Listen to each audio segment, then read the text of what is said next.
नमस्कार, Amit teaching centre में आपका स्वागत है। आज आप लोगों को फिजिक्स में न्यूटन के गति के नियम यानी कि न्यूटन्स लॉज ऑफ मोशन को बेहतरीन तरीके से बताएंगे, जो कि आप लोगों को अच्छी तरह से समझ में आ जाती है। यदि इस चैनल पर आप नए हो तो चैनल को सब्सक्राइब कर लीजिए और वीडियो को लाइक कर दीजिए। तो देखेंगे इस वीडियो में और समझेंगे न्यूटन के गति के नियम, ठीक है, यानी न्यूटन्स लॉज ऑफ मोशन को। तो सबसे पहले जानेंगे कि न्यूटन के गति के नियम क्या है। तो समझेंगे गति के नियमों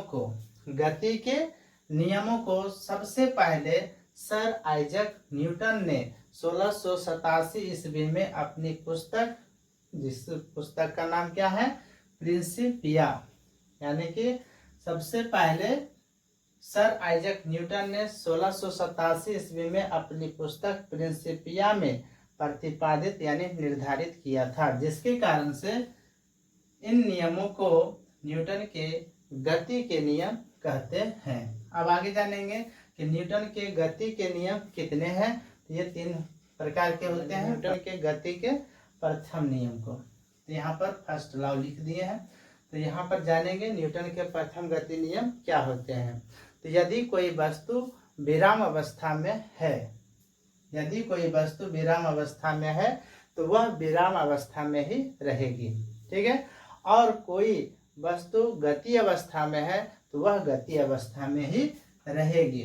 और कब तक? जब तक कि उस पर कोई बाहरी बल कार्य ना करे, ठीक है, जब तक कि उस पर कोई बाहरी बल कार्य ना हो।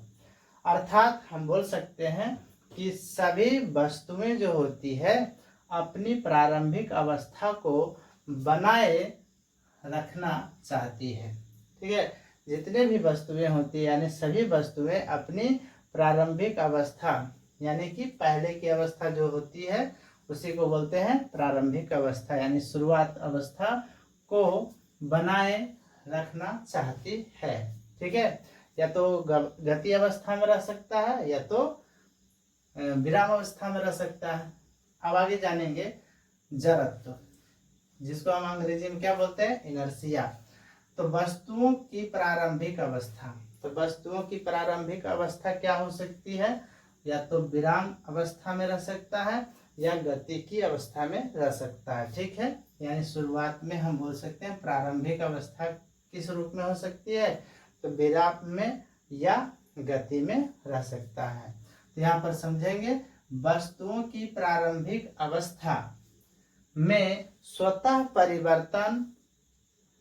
परिवर्तन नहीं होने की प्रवृत्ति को जड़त्व कहते हैं।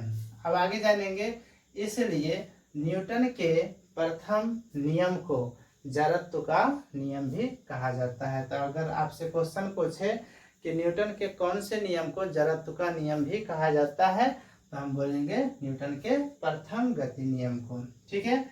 अब आगे जानेंगे कि इसमें कुछ बल का जिक्र होता है न्यूटन के प्रथम गति नियम में। क्यों होता है? क्योंकि हमने बता रहे हैं कि यदि कोई वस्तु विराम अवस्था में है तो वह विराम अवस्था में ही रहेगी, और यदि कोई वस्तु गति अवस्था में है तो वह गति अवस्था में ही रहेगी जब तक कि उस पर कोई बाहरी बल कार्य ना हो। तो यहाँ पर बाहरी बल आना चाहिए, ठीक है। तो यहाँ पर जो बल आया है तो बल को हम जानेंगे सबसे पहले फोर्स, ठीक है। तो बल वह कारक है जिसके द्वारा किसी वस्तु की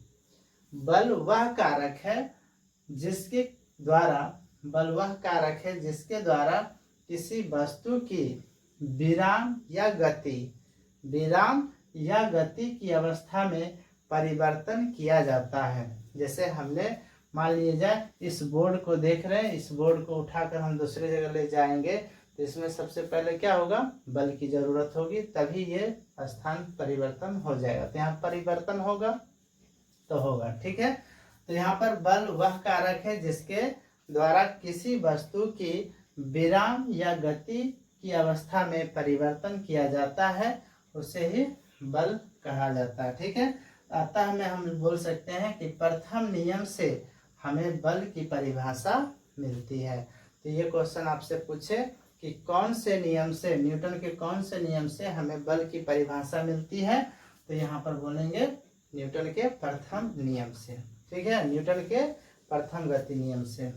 इसको हम बल को दूसरे रूप में भी परिभाषित कर सकते हैं। देखिए जैसे में अथवा हम क्या लिखे हैं, ये फोर्स यानी बल। हम बल को दूसरी भाषा में भी परिभाषित कर सकते हैं, जो कि लिखे हुए हैं। बल वह बाह्य कारक है जो किसी वस्तु पर लगकर उसके स्थान को या तो बदल देता है या बदलने की चेष्टा करता है, उसी को हम बल कहते हैं। ठीक है, क्या बोले हैं, बल वह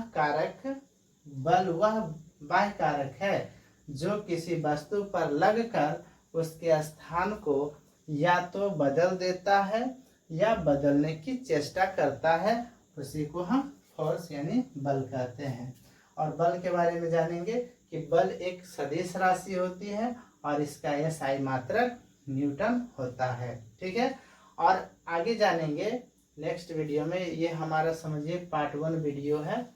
कौन सा वीडियो है, तो ये हमारा पार्ट 1 वीडियो है। और पार्ट 2 वीडियो में हम जानेंगे क्या, न्यूटन के जो प्रथम गति नियम है इसके उदाहरण को।